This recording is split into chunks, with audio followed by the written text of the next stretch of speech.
আসসালামু আলাইকুম, সবাই নিশ্চয়ই ভালো আছেন। আরেকটা রেসিপি নিয়ে আপনাদের সামনে হাজির হলাম। আজকের রেসিপি হচ্ছে সুইস বাটার ক্রিম। যে ক্রিম দিয়ে কেকটা খুব সুন্দর ডেকোরেশন করা যায়, বাসায় বসেই বার্থডে কেক তৈরি করতে পারবেন। এবং ক্রিম দিয়ে কোনো কিছু ডেকোরেশন করতে চাইলে এই ক্রিমটা লাগবেই লাগবে। আশা করি আপনাদের কাছে ভালো লাগবে। ভালো লাগলে আমার চ্যানেলকে সাবস্ক্রাইব করবেন আর আমার রান্নার ভিডিওগুলো ফ্রেন্ডস অ্যান্ড ফ্যামিলির সাথে শেয়ার করবেন। সবার প্রথমে একটা হাঁড়িতে আমি পানি বসিয়ে দিয়েছি, গরম পানি। আমার গরম পানি খুব দরকার হবে এখন। আর ডিমের 4টা সাদা অংশ একটা স্টিলের বোলে নিয়ে নিয়েছি। তার সাথে 1 কাপ চিনি দিয়ে দিলাম।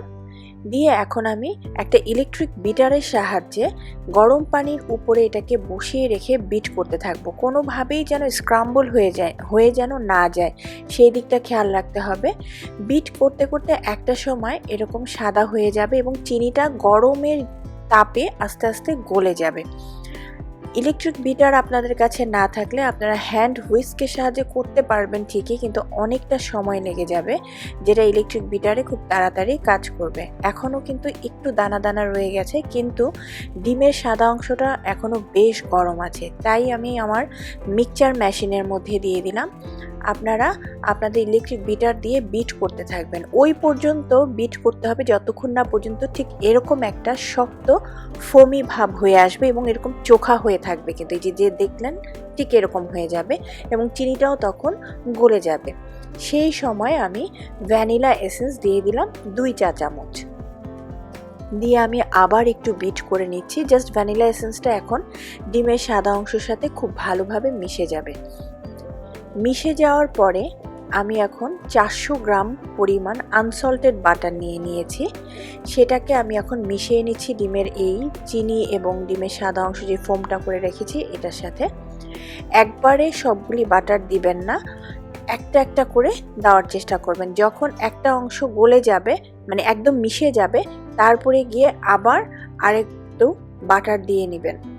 এরকম করে 400 গ্রাম বাটার আমি ডিমের সাদা অংশের সাথে একদম সুন্দর করে মিশিয়ে নিচ্ছি। আমি আবারও বলছি, আপনাদের কাছে যদি এইরকম মিক্সচার মেশিন না থাকে, আপনাদের যে ইলেকট্রিক যে বিটারটা ফার্স্ট আমি দেখিয়েছি যখন করার সময়, ওইটা দিয়েও কিন্তু একই রকম হবে। আর হাতে করতে গেলে অনেক সময় লাগবে, প্রায় হাত ব্যথা হয়ে যায় আসলে, এবং অনেক সময়ও লাগে। ওই জন্য আমি ইলেকট্রিক বিটারটা ইউজ করেছি। এখনও কিন্তু বাটারটা নরম রয়ে গেছে। আমি লাস্টের যে 400 গ্রাম টোটাল আরও 100 গ্রাম দিয়ে দিলাম, দিয়ে এখন বিট করে নিচ্ছি। বিট করতে করতে একটা সময় দেখবেন এটা একদম জমে গেছে, অলরেডি জমা শুরু হয়ে গেছে। বাটারটা কিন্তু আস্তে করে শক্ত হয়ে যাবে।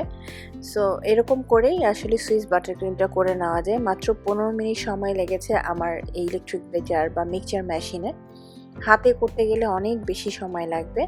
সো এখন আমি আপনাদেরকে দেখাবো যে কীরকম করে এটাকে সুন্দর করে পাইপিং ব্যাগে নিয়ে, পাইপিং ব্যাগটাকে সেফ করে বেশি ফেলে না দিয়ে সেকেন্ডবার যেন ইউজ করা যায়, সেই জন্য আমি এই জিনিসটা আপনাদেরকে দেখাচ্ছি। এটা হচ্ছে একটা র্যাপিং পেপার নিয়েছি, তার মধ্যে বাটারটা দিয়ে আমি ফোল্ড করে নিচ্ছি। কারণ আমি যেই পাইপিং ব্যাগের মধ্যে ঢুকাবো সেই পাইপিং ব্যাগের মধ্যে আর এই ক্রিমটা লেগে নষ্ট হবে না। সেই ক্ষেত্রে গরম পানি দিয়ে ধোয়াটাও একটু ঝামেলা হয়ে যায় মাঝে মাঝে। সো দেখেন আমি যেরকম করে নিচ্ছি, আপনারা কিন্তু এরকম করে নিতে পারেন। এটা জাস্ট একটু ফলো করেন, ভিতরে কোনো রকমের যেন কোনো বাতাস না থাকে সেটা আমি বের করে নিলাম। আর একটা নজেল নিয়ে নিয়েছি আমি একটা বড়। এখন এই যে র্যাপিং পেপার যে এক্সট্রা যেটা বাড়তি রয়ে গেছে সেটা আমি কেটে নিয়েছি। এতে যেটা হয়, র্যাপিং পেপারটা পাইপিং ব্যাগটা বারবার ইউজ করা যায়, নষ্ট হয় না এবং ধুতেও হয় না। আর তেলযুক্ত যে কোনো জিনিস ধুতে গেলে অনেকটা বেশি সময় লাগে, গরম পানি লাগে। আসেন এখন আমি আপনাদেরকে কিভাবে আমি ডেকোরেশন করি কয়েকটা জাস্ট একটু দেখিয়ে দিচ্ছি। এত সুন্দর ক্রিমটা হয়, বলে বোঝানো যাবে না। আর সুইস বাটারক্রিম খেতে কিন্তু খুবই মজা।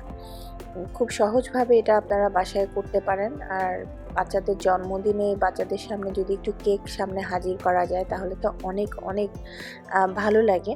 আর বাহির থেকে কিনে আনার থেকে ঘরে একটা জিনিস তৈরি করলে সেটা অবশ্যই মানে স্বাস্থ্যসম্মত হবে।